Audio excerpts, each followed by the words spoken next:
Mahomes Rules. That's the nothing personal word of the day. It is Thursday, 2/2/2/24, February 22nd. I'm coming at you live at 5 a.m. Pacific time from San Diego, here to celebrate the 30th anniversary of the Challenged Athletes Foundation. If you don't know what the Challenged Athletes Foundation does, please check them out. CAF, been on the board of this organization for 15 years, maybe more, giving prosthetics and helping disabled people compete again in the athletics that they love. Landed last night, Coca, went right to In-N-Out Burger, right from the airport, right from the go. The winds were ridiculous. The flying time was 6 hours and 9 minutes from New York to San Diego. I watched a bunch of episodes of The Leftovers, worked on the show. Great Wi-Fi. Thank you. The In-N-Out Burger, that was only a couple hours ago because it's mighty early. For those of you who wake up at 5 a.m. to watch us live at 8 a.m. Eastern every day on the West Coast, and some of you contact me, I appreciate you because even for me, while I'm up anyway, it's early. And again, I would like to publicly thank you for being here and apologize to the guy over there in room 367 who's listening saying, why the hell's that guy talking so loudly? It's only 5 a.m. Here's a thing that happens now every day. Every day. Thank God. Every day I can write a book. I can do a show. Coke and I have no problem finding content. Why are head coaches going on podcasts of their players? What's the exact purpose? It's a favor. I guess Maxx Crosby calls up Antonio Pierce and says, hey, can we do a show together? Come on. Let's do some talking. Let's see if we can make some content. As you know, the barrier to entry in the podcast world is roughly 0. Thank you. I appreciate that. Yes, this is the Nothing Personal shirt that you can get at davidsamsonpodcast.com that I'm wearing. Yes, go right on. You can get it, enjoy it, wear it to work, wear it to do a show when you're on the road, because this show is on the road. I wonder if Max said to Antonio, listen, I need some real stuff here. You know, I need to beat the Kelseys. So what do you got for me? So Antonio Pierce says the following.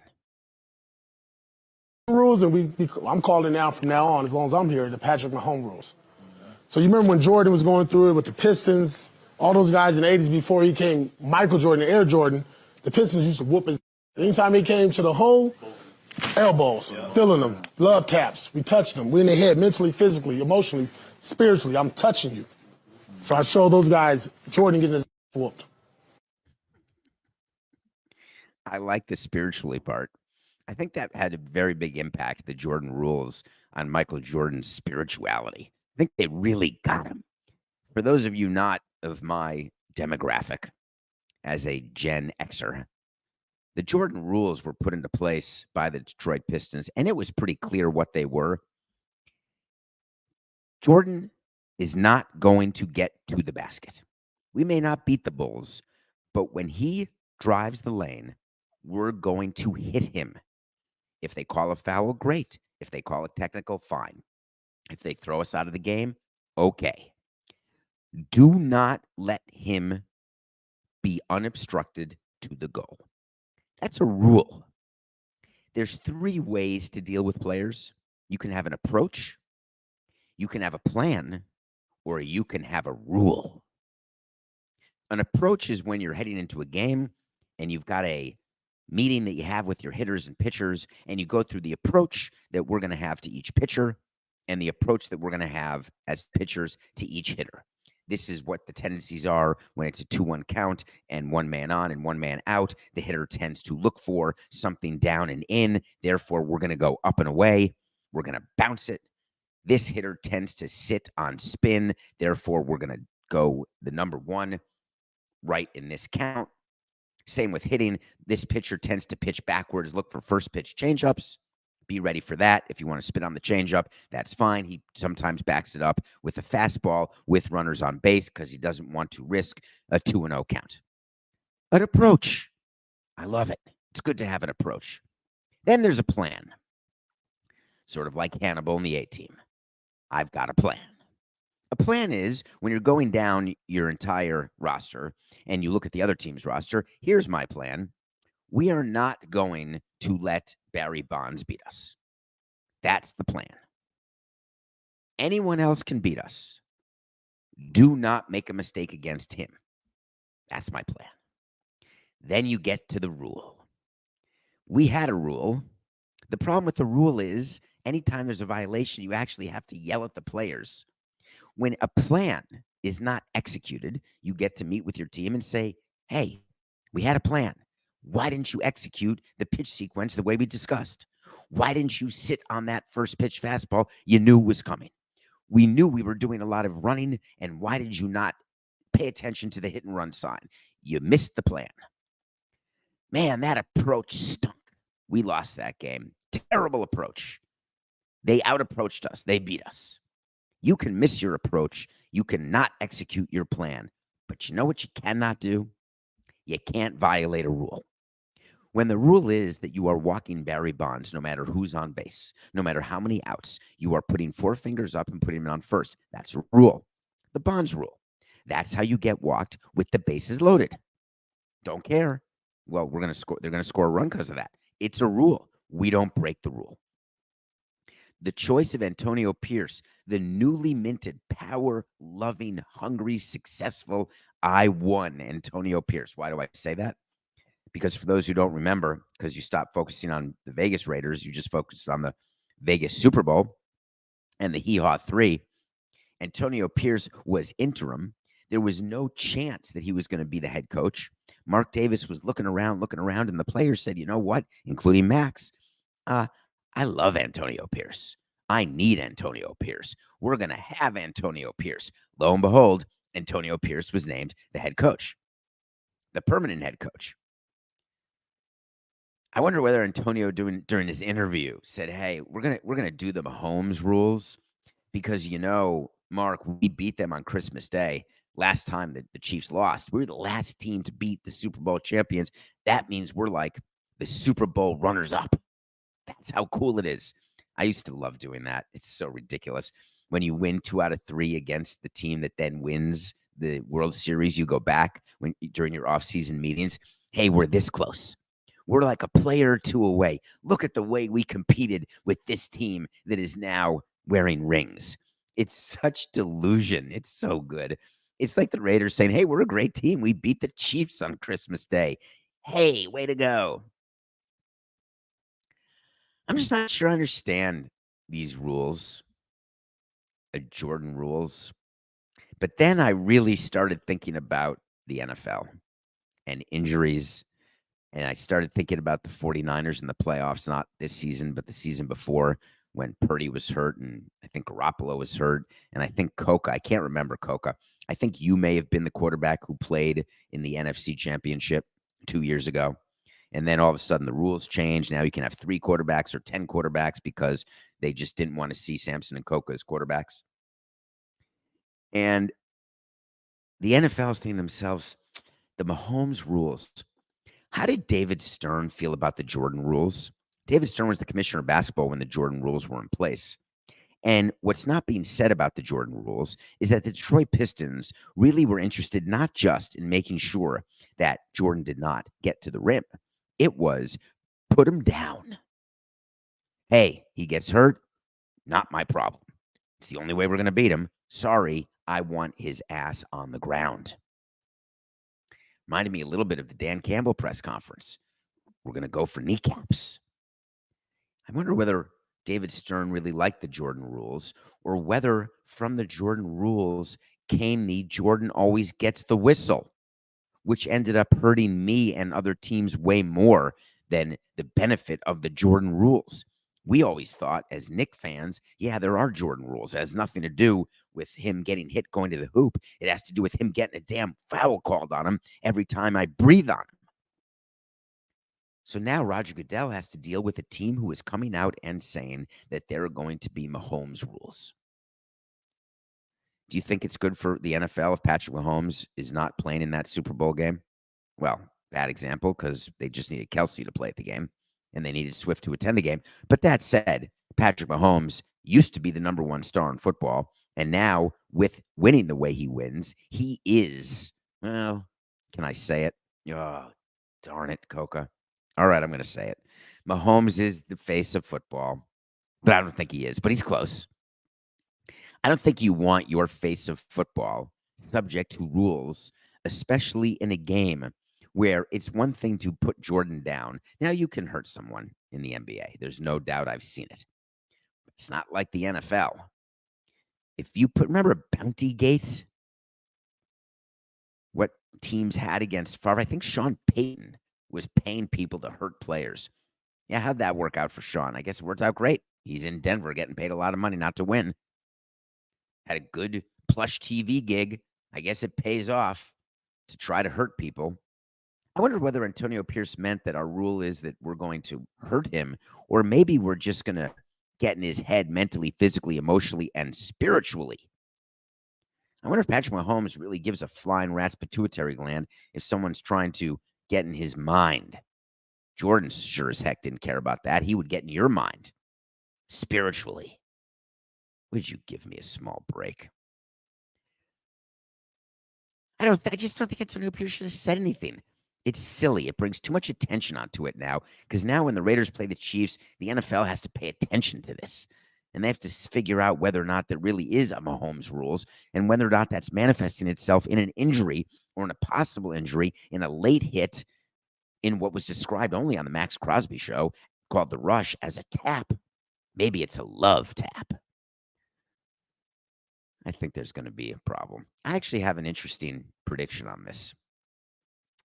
I think Antonio Pierce may be patient zero for all of the problems in the NFL. How about that? How about the fact that he went public with the Mahomes Rules, and then I get to complain and I get to get annoyed as a football fan why when my defensive player touches a quarterback, it's 15 freaking yards, it's a drive extender, and can be a game killer. Because God forbid we do anything to touch the quarterback. I agree we don't want to kill the quarterback. I don't want to go head-to-head with the quarterback. But the way they call roughing the passer now,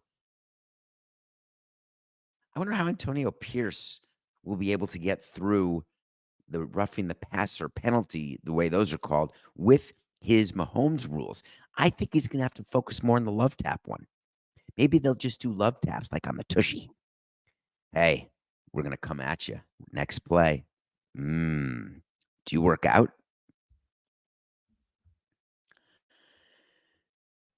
Instagram. It's a good app. You can see what people don't look like in real life. You can see people only at their best, trying to make sure that you think that there's no worst. You can look and say, wow, that person has a lot of friends, does a lot of things, goes a lot of places. Wouldn't it be great to be that person? Ah, crikeys, I've been that person for 60 minutes. I don't want to be that person anymore. Unfollow. Have you ever seen so much attention on athletes and who they follow and don't follow on Instagram? Every week or so, every sport that has a free agent, you've got people who God knows why they're so non-productive in their lives. And if I'm insulting anyone in the audience, forgive me. I love your 45 minutes. Trust me. But after this 45 minutes, you want to do Levitard, great. Sporting class, for sure. I just would rather you not spend your time searching through athletes' followers and figuring out who athletes follow and who they don't. And then all of a sudden it becomes some sort of insight. Like, we found gold, man. Justin Fields doesn't follow the Bears anymore. The Bears are trading him, and they're going to draft Caleb Williams with the number 1 pick. The Bears must have told Justin Fields, we don't love you. We don't want you. And he said, I know what to do in response. This'll really get you. I'm going to unfollow you. Who gives a crap? Yet, there's an update. Justin Fields stopped following the Bears and the NFL. I wonder if that means he's going to go become a choir boy in a church. Or maybe he's going to join a band. Or maybe he's going to go on Survivor. Maybe that's why he unfollowed the NFL and the Bears, because it's not just he doesn't want to. Oh, David. It must be 2 in the morning. Justin Fields is going to the newly merged XFL to be with The Rock. Oh, no, I got a better one. Stupid me. Silly David. Tricks are for kids. Justin Fields has decided to join Inter Miami like everybody else and play with Lionel Messi. Do you know what goes into players and who they follow and who they don't? Zero thought.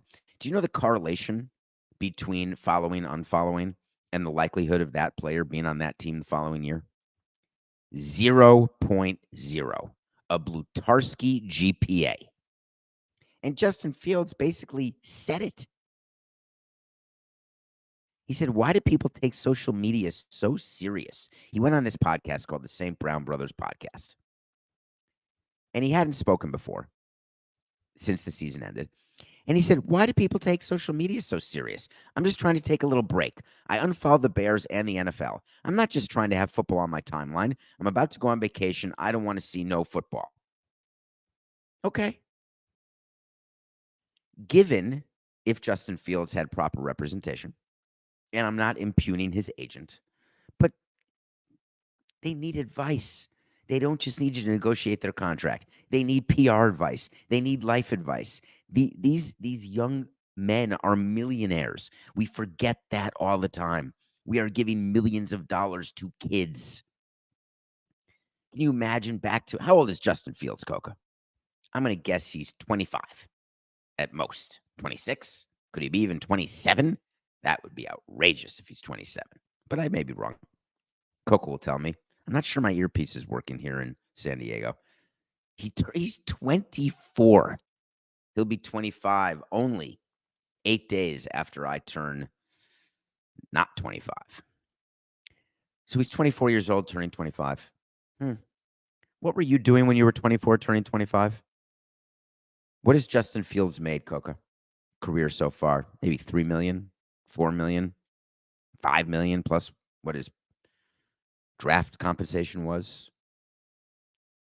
Anyway, the point I'm making, I think it's pretty clear, is that these players need financial advice. They need life advice. They need PR advice.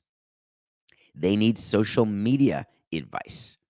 This is a 24-year-old who's grossed $15 million already. So take 5% of the away of that for agents if you want. Take 50% of the way for taxes. Let's just say he's got $6 million in the bank. It ain't nothing. Now, he could have bought a house, a car, whatever. But he's made some money over the years in interest, even though interest rates used to be so low where you almost had to pay to keep your money in a bank. But I digress. He's a millionaire at 24. How come no one told him that you don't have to unfollow the Bears and create a storm? You can just mute them. If the answer is you truly just want to go on vacation and not see what the Bears are posting, just mute. I don't block anybody. Say what you want. I may mute a person or two. I really don't. I have a thick skin. Do whatever you want to me. Say whatever you want. Show me love. No love. Up to you.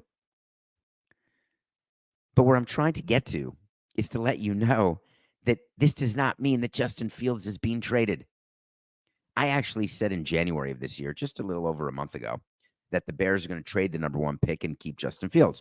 Everybody thinks, no, they're going to trade Justin Fields and then use the number 1 pick to get Caleb Williams. I think you can trade the number 1 pick, get a ton of assets to put around Justin Fields, and make your team better. There are 2 schools of thought. The Bears will go one direction or the other. The only thing I know for sure is on February 22nd, 2024, with the draft 3 months away, give or take, and that's me making up when the draft is, assuming it's sometime in June. The Chicago Bears have not made a final decision what they're doing because they have not yet collected the best and final offers to see what the value is of the number 1 pick. When you've got an asset, and that's what a number 1 pick is, no matter what, even in baseball, even when you're not allowed to trade picks, you value where you are in the draft. The way you value it is there is a dollar. Analytically, there is a dollar amount associated with each pick at each round, an expected value, if you will. The way I valued it is show me packages. What can I get for this versus what can I get for that? And I'm going to need to hear from every team. I'm going to want New England's last and final, Pittsburgh's last and final. I'm going to want any team who has a quarterback who doesn't even have a quarterback. And you can go back to the agent for Craig Counsell as a free agent. Yes, I'm talking about managers in baseball now. Craig Counsell, his opportunity wasn't just teams who had fired their managers. His opportunity was any team. He ended up going to the Chicago Cubs, who had a manager, fired the manager they had because they were able to get Craig Counsell. If you have the number one pick and the number one consensus number one is Caleb Williams, do you think you're only calling teams without a quarterback? You're calling the Kansas City Chiefs because the Chiefs may want to take the top defender or the top receiver, or they may want to also take Caleb Williams, play him for 3 years, sit him for 3 years like the Packers do with all their quarterbacks, and then play him 3 years from now. Who knows? Your job is to call 31 teams, get the best package. So the correlation that you have here today, that people are saying now on Chicago radio and everywhere else that Justin Fields is gone, it's just not correct. Now, how does Justin Fields feel about this? This is an interesting question, and one that I grapple with over the entirety of my career in Montreal and Florida. When a player is a living trade rumor, that's what we would call them. A living trade rumor is a guy who every single offseason everybody wants, and we can't decide whether or not we're going to keep him because he's getting more expensive. And then at every deadline when we're not playing well, every team in the race wants, and we can't decide if, we better hold him until next season because we had some bad luck and we're going to be better next year. So when you are a living trade rumor, players tend to want to not be that. And what they'll do is they'll come up to management and say, hey, could you just do me a solid? Like, what's the plan? If you're going to trade me, I get it. Just tell me, hey, we're going to trade you. What I used to say to a few players is, I don't know that we will get a trade done, but we are certainly looking at trades that involve you. And my GMs would always get super angry with me because they didn't think it was good for players to know that. And I always disagreed with them. And I went over their head because I was over their head. And I would tell the player, I know you're hearing about yourself. I'm not stupid. You're not stupid. I can't answer. But you're an asset. You're an asset to this organization. And we have to do what we think is right. And it makes me sound terrible. People are not assets. I agree that people are not assets. I also agree that when you run a sports team, the players are the assets of that team. You're an asset in your job. Your boss doesn't necessarily look at you as a person. He looks at you as an asset or a liability. And you know what happens when you're a liability? Well, no, that's only in Saudi Arabia. Do you know what happens when you're a liability in your company? You just get canned.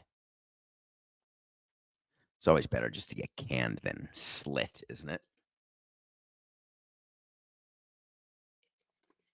So I don't blame Justin Fields at all for wanting to know what's going to happen. He actually said it. He said, if it was up to me, I would want to stay in Chicago. I love the city. The city's lit. The fans are great. The biggest thing is I just want it to be over. Let me know if I'm getting traded or let me know if I'm staying. I have great empathy for what Justin Fields is going through because the Bears can't. They don't know. And if they're smart, which I'm hoping they are, they don't want to lie. You don't want to call the player in and say, hey, man, you're not getting traded. And then we've had owners who've done it. Owners say to a player, hey, we're not trading you. And then all of a sudden he gets traded the next day. I didn't realize that trade was going to come up. It's always better to say, hey, we're exploring all possibilities to make the team better. We will let you know as soon as we know. The goal back in my day was we don't want players to find out anything on social media. And sometimes they still did. And this was in the nascent age of social media. Now it's really hard to get to players before social media does. It's causing executives actually to change the rules. It used to be we would not tell players they were traded until the commissioner had approved the trade, until all physicals had been approved by each side and all documents were signed. Now there are teams who tell their players about a trade before those things have happened, because it's going to get leaked. The problem with that is when something gets leaked, it doesn't always mean it's done. Generally, where there's smoke, there's fire, but certainly not all the time. And that's why it's always better to wait till it's truly done to tell a player. Because imagine telling someone, yeah, hope your kids find the new school. Good luck. See you later. Oh, just kidding. It's a terrible look. So I have great empathy for Justin Fields. I just have some bad news for you, Justin. I would just mute the Bears account. I would mute NFL. I would turn your phone off. I would stop doing podcasts, take a vacation, enjoy your off season. When the Bears make a decision, they'll get to you, and not before. All right. When we come back, I've been looking forward to this day for a week, Coca. We get to review Shawshank Redemption, my number 6 movie of all time. We are reviewing each of my top 100 movies, which can be found along with the shirt I'm wearing on the Nothing Personal with YouTube David Samson channel. This shirt is on davidsamsonpodcast.com. This is a golf shirt with a diamond logo. It is a great shirt to wear out, to wear to work, to wear on casual Fridays, or when you're traveling. And we have a link to my top 100 movies, words of the day, picks of the day, everything we've reviewed, etc. And over 100 weeks, we're going to review every movie in my top 100 list. And we're going to generate randomly what we do. So this week I got to watch Shawshank Redemption. So when we come back, I'm going to review it. And then I'm going to answer a question that one of you asked. People are all over the Pittsburgh Pirates and Bob Nutting. I mean, all over them. I've got a few comments on that after the break.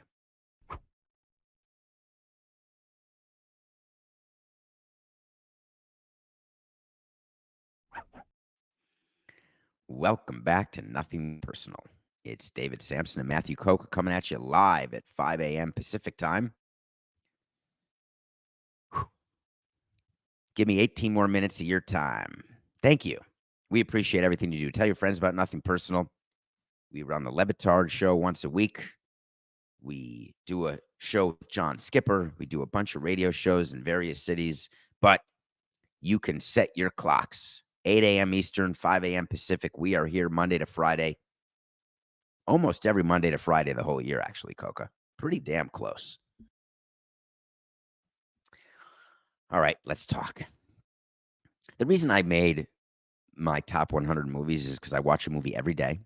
I review a movie every day on this show, but I've been watching a movie every day long before I started Nothing Personal with Coca back in October of 2019. Coca, we're on episode 996. Do you know how close we are? We've done more than 1,000 episodes because we have sit-downs and mailbags and breaking news stuff. But this actual format, wait to see, word of the day, pick of the day, 996, Coca. I wonder if CBS ever thought that was going to happen. Maybe they did. Wait, what's the math here?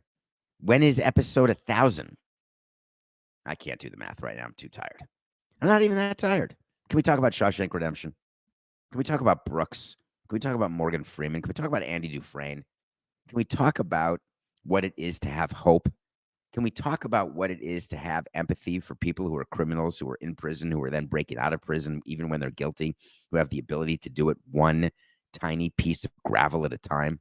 Can we talk about what it's like to crawl through a football field's worth of sewage to reach a level of freedom that you never thought you'd feel again? Or to do something like have a plan and stick to it that can take 20 years to take, and then it works, and then you are a fugitive, except the character we're so in love with that we don't care that he's a fugitive? Can we talk about what it is like to have character development and a pairing such as Tim Robbins and Morgan Freeman with a supporting cast that is perfect in every possible way? And can we talk about a movie that is likely, what year is it, Coca? It's got to be 20 years old, maybe more, 25 years old. That is as relevant today as it was then. It doesn't age. You go back and see an old movie and you say, oh, that doesn't quite land as well. Porky's, that doesn't quite land. American Pie, I don't know. Love you, man. You know, Jason, I do. Shawshank lands still. You can talk to an 18-year-old today. They can watch Shawshank Redemption for the first time and say to themselves, that's one of the best movies I've ever seen. When you look at a top 10 list For people who have my movie sensibilities, sort of an old romantic guy, people who love action movies, John Wick movies, Coke and I don't have much crossover. We've got crossover with Shawshank Redemption. If you have not seen it, stop, drop, and roll to your streaming service and watch it today. If you haven't seen it in 5 years or more, find a time this week or weekend to watch it. If you've seen it in the last week, put a list down of the 5 moments in that movie, because that's what I did for myself. I made a top 5 list, which I'm not doing on this show right now. We don't have time. And I don't have it on my phone. I did it on a piece of paper, which happens to be not where I am. But that said, I did a top 5 moments where I felt the exact same way watching the movie for the 50th time as I did watching it for the first time. So it's 5 moments where no matter how often you see a movie, you are struck and that you feel about it as though you are seeing it for the first time. And Shawshank has those moments. It has so many, you've got to break them down to get to a top 5. All right. One of our loyal fans, Eric, gave us a random number generator. We're going to put it on the screen now on David Samson YouTube channel. Nothing personal with David Samson. And then Coca is going to press a button. I'm going to put on my glasses, and he's going to tell us what movie we're reviewing next week. Let's go, Matt. Oh, God, I love my list. Number 31, Thelma and Louise. I quote Thelma and Louise all the time. Hey, do you want to hold hands and just drive? Thelma and Louise with Harvey Keitel, Susan Sarandon, and Gina Davis is the greatest female buddy movie ever made. Ever. We'll get to review it next week. All right, Coca, play me some music, would you please? You know what I want? I want to talk to Samson. So you want to talk to Samson. Ever seen the movie Half Baked? Well, there's a character named Samson, and if you want to talk to him, all you got to do is get in my DMs at David P. Samson. Follow me on Twitter, X. You can do it on Instagram. I see those less. Or you can go to davidsamsonpodcast.com. There's a way to contact me, and I read what you say. I can't respond to everybody. I try, though. Believe me, I try. And I appreciate how many of you reach out. I really do. Hi, David. That's an awesome start. I like when people do that. Hi, how are you? Love the show. All right, now this could be good. Come on, be a topic that I want to talk about. I was hoping to hear your thoughts on the recent article that came out from The Athletic regarding the Pirates and Bob Nutting. How bad of a look is this for Nutting and the franchise? Is Nutting as cheap as the media makes him out to be? Or is it the media not fully understanding finances in baseball? Or both? Well, I appreciate your question. The article you're referring to on The Athletic was written by Stephen Nesbitt and Ken Rosenthal. And I do want to discuss this article because it's getting a hell of a lot of attention. Again, you want to read important pieces, go read Jason Stark and his spring training preview, the survey that he did of executives. Go read every time Ken Rosenthal writes anything. The talent on The Athletic is quite something. Their ability to properly, in a condensed manner, write things that make you think and make you learn, it's unparalleled. And there are deals you have to pay, but it's worth it. Very worth it. Since when is getting educated, should that be free? Oh, public school, I get that. But this is different. All right, what did Ken Rosenthal do? This has been going on for a long time, and I get it. I understand why people think that the Pittsburgh Pirates are a disaster and Bob Nutting is a cheap bastard, and they call him a billionaire because his team's worth $1 billion and his family owns newspapers, etc. And now the Pirates haven't had success, and they look at his payroll; it's always low. They don't sign anybody. They don't improve. They don't win games, and there's always a face of failure. Failure is defined as an owner who doesn't win games and doesn't spend money. I always thought failure should be owners who don't win games, whether you spend money or not. Is it way better? Are fans happy? Hey, he tried. I love you, Artie Moreno. I do. You've got two of the best 5 players. You signed Rendon. I love you, man. Man, do we stink. Oh, God. Our team just won one time. We're over 500 in 5 years, and our payroll is always in the bottom 3. Damn you, you stink. Wait, why aren't you complimenting that owner? Why aren't we complimenting the fact that the Pirates had a run of playoffs, that they have open windows, and the Pirates are the exact example of what I've told you baseball is. There are open windows, and then there are closed windows, and then there are open windows, and then there are closed windows. The best teams can keep the open windows longer and the closed windows shorter. That's the best of the best. That's the best front offices. That's the best luck. Tampa has had an open window for a really super long time, but they had a closed window for a really super long time also. The Pirates have had open windows of success. They won a World Series in the 70s, then down, late 70s, down, open again in the 90s. They were fantastic in the 90s, then down. Then in 2000, what was it, 11, 12, and 13, there was a 3-year run. They won 90 games or more. Now, it doesn't mean they won a ring. They haven't won a ring since We Are Family, but the Mets haven't won a ring since 1986. That's the Mets. The Yankees haven't won a ring since 2009. And that's the Yankees.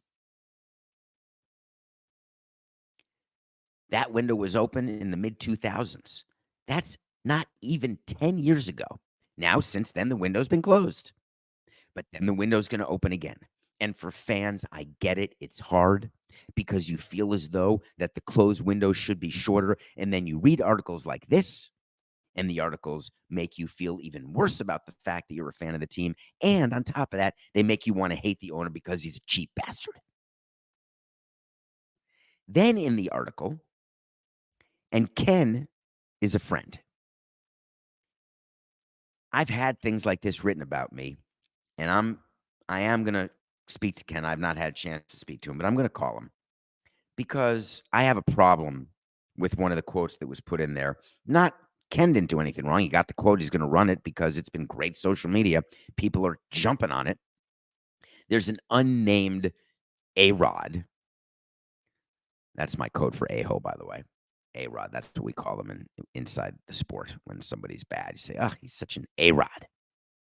There's an unnamed A-Rod who gives a quote that says something to the effect of, we're a $10 billion industry, and I'm inside meetings with the Pirates, and they do things to save $30,000. That's the general gist of the quote. And it's said with impunity. Like they're trying to save $30,000 by manipulating the roster in a $10 billion industry. What a cheap owner. And now that quote has oxygen. Let me explain it. Do you know what happens when your baseball people don't save that 30 grand? They get fired. Do you know who else operates that way? The Yankees, the Dodgers, the Giants, the Cubs, the Red Sox. Hold on. Do we have time, Coca? The Rays, the Marlins, the Padres, the Tigers. Do you want me to keep going? Do you want me to name all 30 teams? Because I'll do it right now. Want me to go division by division? Hold on. Let me go to your business. Go to your boss today and say, hey, go to your parents. Hey, listen, I have a way that I can save $30,000 from our expenses, but we're not going to do it. Why would we do that? What are we doing here? Of course, don't waste money. It's a business. Run your team. We got criticized all the time. Oh, they're so cheap. They're doing this, this, or that. You're damn right we are. Oh, but we're the only company looking to try to save expenses. We're trying to increase revenue and lower expenses. I can't believe that. Who would ever do that? What kind of moron would do that? Everybody. That's the answer. You want to criticize Bob Nutting, you go ahead and criticize him because you want the payroll to be higher, because you want him to lose money on an annual basis. Fine. That's open. You want to criticize Bob Nutting because you think that he's lying and he's making money when he's not. Fine. Have it your way. You're wrong, but have it your way.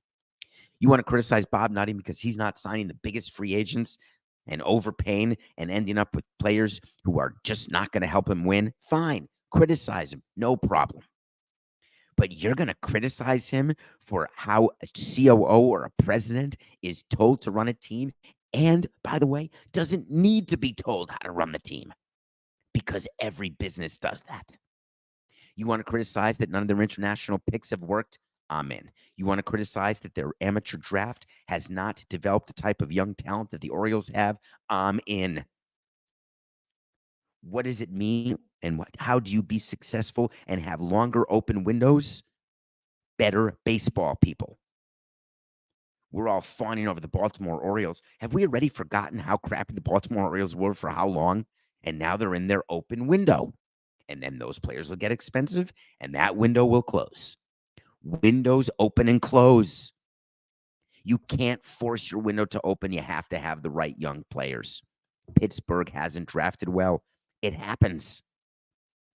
Is the correlation from that to cheap? The reason I'm defending Bob Nutting is that I've known him for a very long time. And I know him. This is not me thinking he's this way. I know him.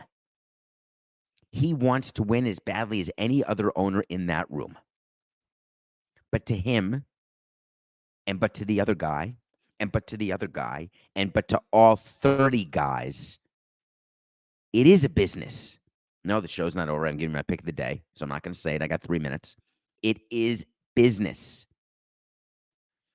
Read the article. It's worth it. Thank you for giving me that so you want to talk to Samson. I don't think it's a bad look for Nutting. I don't think it's a bad look for the franchise, but I understand why people are all over him. I get it. Nothing personal pick of the day. Do you know we're 24 and 28? We had no pick yesterday. The NBA starts back up tonight. Once the second half starts, again, we're going to say what we said with Major League Baseball's All-Star game. This is not starting the second half of the NBA season. So when you're talking to your friends today or you're listening to all your other shows, hey, we're starting the second half. No. We're already well more than halfway done with the NBA season. The second half would be game 42. Dallas Mavericks are 2.5-point favorites over the Suns. And here in this last stretch of games, you're going to see Luka, the way he didn't care about the All-Star game, you're going to see that it's go time for him right now. I'm looking for Luka over this last stretch of 20+. I'm looking for him to take over, like MVP style. We're taking the Mavs 2.5 over the Suns. Now, the only danger to this pick is that Kevin Durant is playing angry tonight. Kevin Durant has gotten into it. He gets into it on social media with a lot of people, but he got into it because he wanted to respond to Charles Barkley.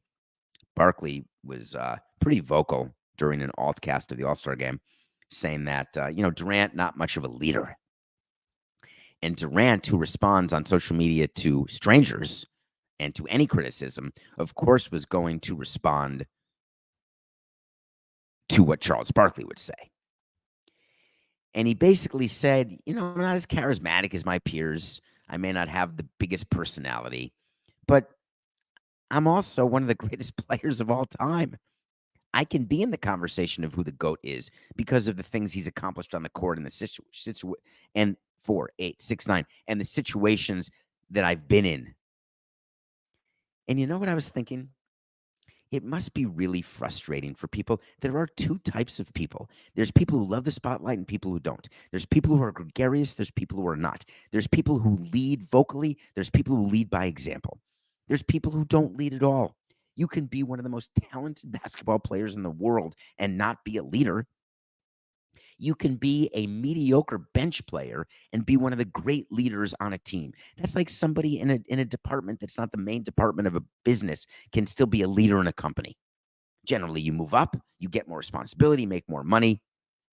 Sometimes just being a leader can overtake lack of actual ability to do the underlying job. Sometimes you're so good at the job you do that people don't need you to be a leader. They just need you to do what you do. Like, don't let him out of his cage. He's plugged in now. Mark Zuckerberg would say, don't talk to him. Not much of a leader. I can't hear what anyone's saying, but boy, can he code. Kevin Durant can ball. Kevin Durant is one of the greatest players of all time. And anybody who signs him, they know him. They know that he is not the vocal leader. He's not the one who's going to be rah-rah. He is just right down the middle. You don't know if you're up 20 or down 20. You don't know if he just buried his grandmother, if he just had dinner with her for 150th birthday. You just don't know. He's playing basketball. Remember the whole live and let live? Everyone's got different personalities. Can we stop with the criticisms of Durant and stop wanting players to be who we want them to be with the personalities we want them to have? Because that's how we view what leadership should be or what greatness should be. Just stop it. Thank you. That said, we're taking the Mavs 2.5 over the Suns. Well, thank you for tuning in at 5 a.m. Eastern on the Pacific side, 8 a.m. Eastern. Guess what? We'll see you soon. I'm going to say tomorrow, Coca. I think we're going to see you tomorrow because I don't think Coca minded waking up at this time. But we'll let you know. It's just business. This is nothing personal.